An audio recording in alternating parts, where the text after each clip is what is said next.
So we mentioned at the end of the last video that Cantor showed that in fact the real numbers have a larger infinity than the natural numbers.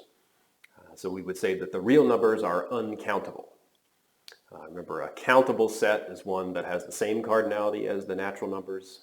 So the reals are going to be our first example of a set that isn't countable. So we call it uncountable. Now the way we do this is actually in a couple of pieces.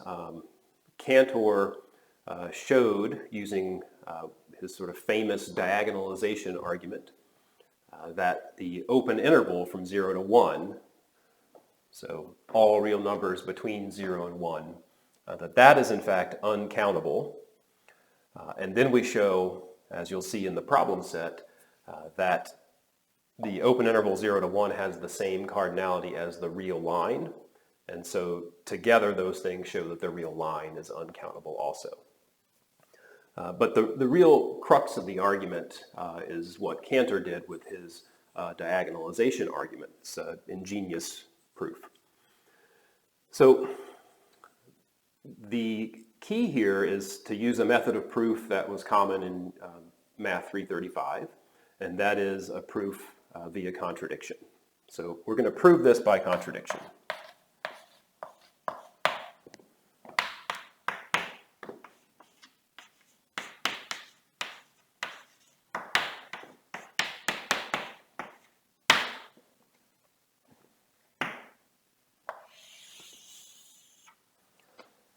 All right, so if we are going to use a proof by contradiction, we assume the opposite of what we're trying to show.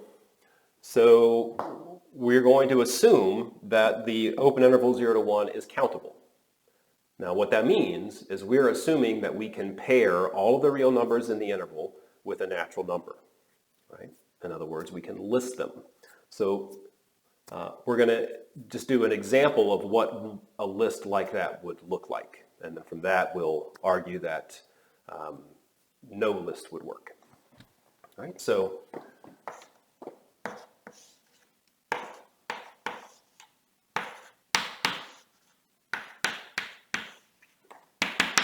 here I'm imagining some pairing between the natural numbers and the reals in the open interval 0 to 1.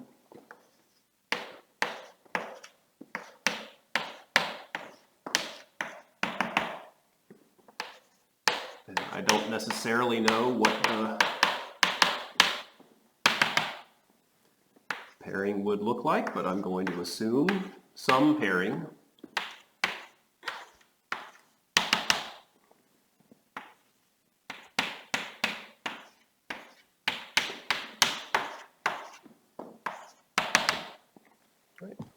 So this is just an example to illustrate how the argument works. So we assume by way of contradiction that we can pair all of the reals between 0 and 1 with a natural number. So this is an example of what such a pairing might look like. You can do your own and the argument will work the same. So if we want to show that a pairing doesn't work, what we have to show is that we must have missed at least one real number between 0 and 1. Right? So we're working by contradiction, right? We're assuming that the open interval is countable, which means we're assuming we can list them all. And so we have to show that that fails.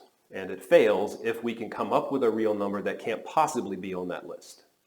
And that's what the diagonalization argument accomplishes. So what we're going to do is we're going to take a number x, and we're going to construct it in the following way. In the first element of our list, we look at the first digit. And we arrange for the first digit of x to be something different. Right? Now I'm just going to use, say, 4s or 6s. This is not the only way that you could do it. But because, let's say, this is not 6, I'll put a 6 down for the first digit of my x. And then I'm going to go down to the next one, and I look at the second digit of the second number. And I want to arrange for my number to not match that. All right, so that's a 4. It's not a 6, so I'll do a 6 here. Then go to the third digit of the third number. That would give me a 6. I would go to the fourth digit of the fourth number. That would be a 6. I'm going to squeeze in a fifth one just to show that.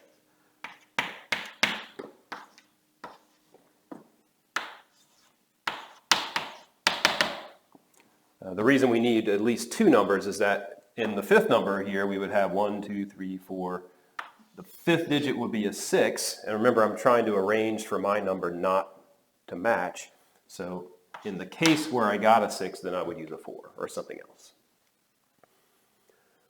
So for every number in my proposed list, I arrange for at least one of the digits of this x to be different. And it kind of forms, this is the reason for the name of the argument, it forms a diagonal, right, from the digits of the proposed list. So the claim is that the x that we've constructed cannot possibly appear in our list. And we can verify this by the way we constructed it. X can't be the first number in the list because it's got a 6 there instead of a 1. It can't be the second number in the list because there's a 6 there instead of a 4. It can't be the third number in the list because there's a 6 and not a 0. It can't be the fourth number because there's a 6 and not an 8. And it can't be the fifth number because there's a 4 and not a 6. And that same reasoning applies to every single number in the list, right? X can't be the 106 billionth member of the list because it has a different digit in the 106 billionth decimal place. Right? So this is the crux of Cantor's argument. It has to be done a little bit more generality, right? You can't just do this one specific list.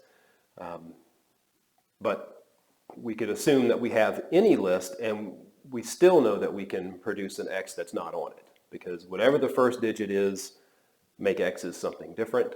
Whatever the second digit is, make x as something different. And the only thing we have to be a little careful about is the issue of infinitely repeating 9s, right? So the number 0.1999999 repeating is the same as the number 0.2. So we have 2 representations of a single decimal number.